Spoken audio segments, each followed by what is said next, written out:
नमस्ते सबैलाई नमस्ते। यो चाहिँ तपाईको गलेश्वर धाम हो। गलेश्वर धाम चट्टान माथि बनेको मन्दिर हो। यो चट्टान माथि बनेको मन्दिर गलेश्वर धाम।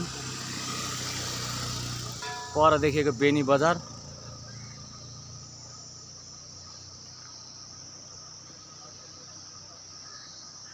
यहाँ पुजारी छन्। यहाँ गलेश्वर धामको संरक्षक समितिका मान्छेहरू चाहिँ पदाधिकारी कोही छैनन्।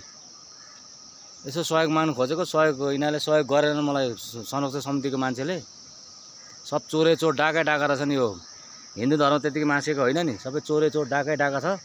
संरक्षक समिति भनौँ, एउटा समिति बनायो अनि एउटा मन्दिर पुजारी राखेर पैसा बटुलो अनि आफ्नो घरतिर यसो घैटोमा काम लाग्ने सबै घरतिर यसो आफ्नो मान्छेलाई आसेपासेलाई यसो काम लायो, जागिर लगाइदियो अनि आफ्नै